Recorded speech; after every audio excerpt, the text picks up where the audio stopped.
ভাবতে যে হুজুর দোয়া করলে জান্নাতে যাওয়া যায় অতই সোজা, তাহলে চলেন আর একটা কথা বলাই লাগবে। রাগ করতেছেন? আল্লাহর পয়গাম্বর মুসা নবী আল্লাহকে ডেকে বলে, আল্লাহ আমারে কি জান্নাত দেবেন? আল্লাহ ডেকে বলে, নবী মানুষ কেন জান্নাত দেব না? অবশ্যই আমি আল্লাহ পাক জান্নাত দেব। মুসা নবী ডেকে বলে, আল্লাহ গো জান্নাত দেবেন বুঝতে পারলাম, কিন্তু জান্নাতে আমার প্রতিবেশী কে হবে?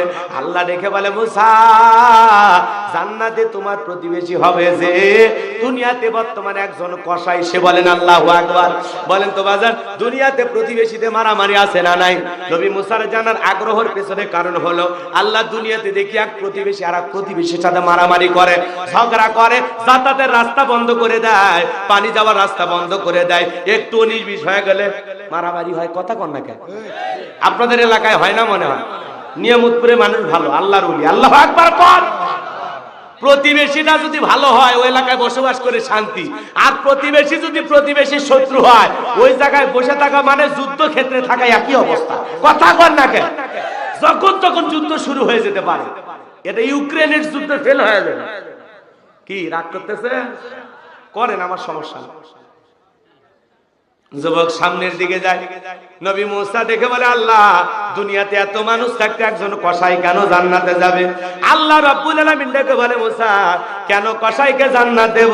জানতে যদি চাও নিজেই কসাইয়ের কাছে যা, বিষয়টা দেখে আসো। বলেন আল্লাহু আকবার। লম্বা ঘটনা আপনাদের জানা আছে, আমি জানার জন্য বলতেছি বাজান গো আমার, শুধুমাত্র আলোচনাকে সাজানোর জন্য বলতেছি। হযরতে মুসা আলাইহিস সালাম চলে গেলেন, কসাই গোশত বিক্রি করে সামান্য কিছু গোশত টুকলার ভিতরে নিয়ে বাড়ির পথে রওনা করেছে। মুসা নবী ডেকে বলে, কসাই ও কসাই, আজকে যদি আমি তোমার বাড়ির মেহমান হই আর তোমার কি কোনো আপত্তি আছে? কসাই ডেকে বলে, আলহামদুলিল্লাহ, আপনার মতো মানুষ মেহমান হবে আমার জীবন তো ধন্য হয়ে যাবে, চলেন যাই। এই কথা বলে কসাই মুসা নবীকে সঙ্গে নিয়ে বাড়িতে চলে গেলেন, গোশত রান্না করলেন। কলিজার টুকরা জনম দুঃখিনী মা, আহারে মা অসুস্থ, সন্তানটা গোশত রান্না করে বাটির ভিতরে নিয়া একটা একটা করে মার মুখে তুলে তুলে খাওয়ায়। গোশত খাওয়ানো যখন শেষ হয়ে গেল, মা আসমানের দিকে দুইটা হাত তুলে বলে, আল্লাহ যেই ছেলেটা আমার এত ভালোবাসে, এই জামানার মুসা নবী যেই জান্নাতে থাকবে, ওই একই জান্নাতে আমার ছেলেটাকেও তুমি কবুল করে নিও। জোরে বলেন আমিন। এইবার মায়ের দোয়া। কসাই যখন মুসা নবীর কাছে এসেছে, মুসা নবী রেখে বলে, কসাই একজন মহিলার কণ্ঠে দোয়ার আওয়াজ শুনতে পাইলাম। মহিলাটাকে বলে, আপনি কিছু মনে নেবেন না, আমার মা প্রতিদিন আল্লাহর কাছে দোয়া করে এই জামানার মুসা নবী যেই জান্নাতে থাকবে আল্লাহ যেন আমার একই জান্নাতে কবুল করে। আপনি বলেন তো, কই জামানার নবী মুসা আর কই আমার মতো সামান্য একটা কসাই, এটা কি কখনো সম্ভব?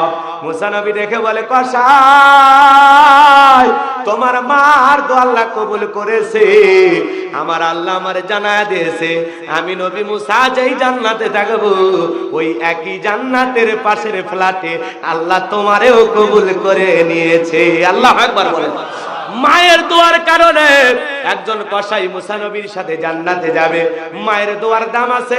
ওয়াইস করুনির নাম আপনারা শুনেছেন, নবীর পাগল। নবীর কাছে চিঠি লিখলেন, নবী গো আমার মা অসুস্থ, আমি ছাড়া আমার মাকে দেখার কেউ নাই, আবার আপনার মহাব্বত আমি ছাড়তে পারি না, মনটা বড় চাই আপনার একটু দেখবো নবী। ও নবী আপনি বলেন আমি মায়ের সেবা করব নাকি আপনার জিয়ারতে আসবো? ও নবী আপনাকে দেখার জন্য আসবো। বিশ্ব নবী চিঠির উত্তরে লিখে দিল, অওয়াইস করুনি আমার কাছে আসতে হবে না, তুমি তোমার মায়ের সেবা করো, তুমি তোমার অসুস্থ মায়ের পাশে থাকো। এরপরে নবীজি ইন্তেকালের পূর্বে একটা জুব্বা এবং জুব্বা সাহাবীদেরকে দিয়ে গেলেন, আর বললেন আমার একটা পাগল আছে নাম ওয়াইস করুনি, বড় মাকে খেদমত করে, মার বড় সেবা করে। আমি নবী সবচাইতে খুশি হয়ে যাই উম্মতের উপর ওই সময় যখন উম্মতেরা তারা পিতা মাতার খেদমত করে। করে, কারণ আমি নবী এই সুযোগটা পাই নাই, এই আমলটা আমার ভাগ্যে হয় নাই। আমার জন্মের আগে বাবা মারা গেছে, জন্মের পরে মাত্র কয়েক বছর বয়সে আমি মারে হারাইছি। পিতা মাতার খেদমত করার সৌভাগ্য আমার হয় না।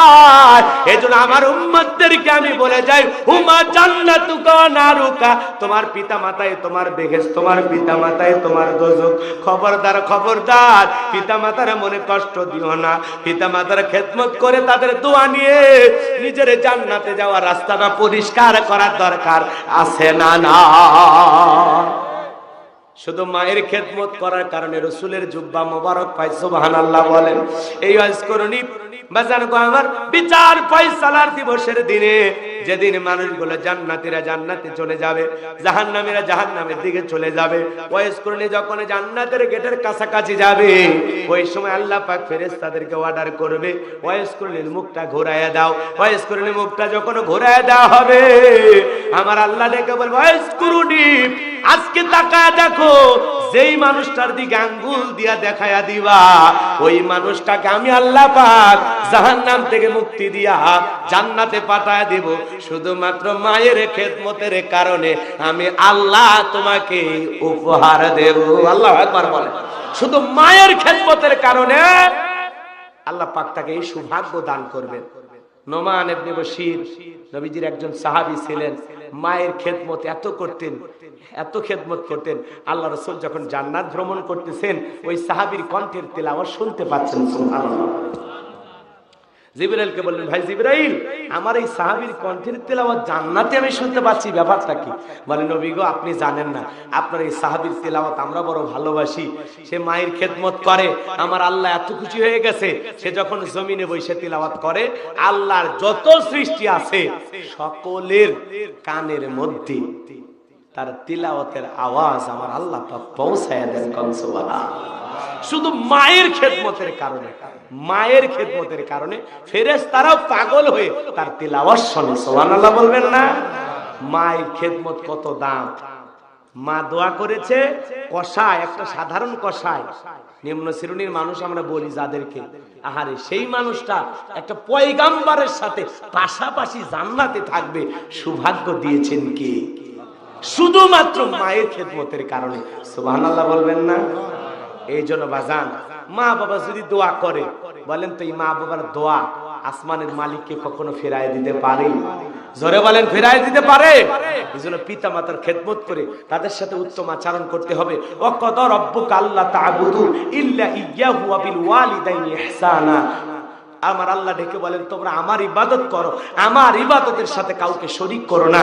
আমার ইবাদতের পর তোমাদের দায়িত্ব হলো মাতা পিতার খেদমত করা, তাদের সাথে উত্তম আচরণ করা, ভালো ব্যবহার করা। পিতা মাতার খেদমত করে, বলেন তো পিতা মাতাকে খুশি করা দরকার আছে না? না, হে যুবক, মনটা যদি ভালো থাকে, ওই যে দেখলা ইংল্যান্ড বিশ্বকাপ জয়লাভ করলো, একজন ক্রিকেটার মুসলমান, মঈন আলী, কি নাম? কি নাম? মঈন আলী। তারা যখন মদ দিয়া, তারপরে আরেকটা কি আছে, বিয়ার, এগুলো দিয়া যখন উদযাপন করবে, ওগুলো ছিটানোর আগেই সে স্থান ত্যাগ করে গেল। সেখানে যেখানে মদ ছিটানো হবে, আনন্দ উপভোগ করা হবে, উল্লাস করা হবে, ওই জায়গা সে ছেড়ে অন্য জায়গায় চলে গেল। আল্লাহু আকবার বলবেন না? দেখেন, একজন মানুষের ভিতরে ইসলাম থাকলে সে যে জায়গায় থাকবে, সে যদি হারামের জায়গাতেও বসে থাকে, সে ওই জায়গাও খুঁজবে যে এখানে কোন জায়গায় নামাজ পড়া যায়। কথা বলা থাকে না? এই ক্রিকেটার মঈন আলী, হাশেম আমলা, এরা এত ভালো মানুষ। কোন মহিলা সাংবাদিক এসে যদি ক্যামেরা ধরে, হ্যাঁ, মাইক্রোফোন সামনে দেয়, একবারও তাকায় না, এদিক তাকায় কথা বলে, জি নিয়ে আসছে, জি হ্যাঁ ঠিক আছে, কথা বলেন না কেন? আবার এই মঈন আলী বলেন, আমার ক্রিকেট এই জীবনে যত ক্যাপ্টেনে আসুক না কেন, যত অধিনায়ক আসুক না কেন, যখন নামাজের সময় হয় আমার দিকে তাকায় মুস্কি হাসে আর বলে, মঈন আলী তুমি নামাজে যাও। মারহাবা বলেন, লিল্লাহি তাকবীর।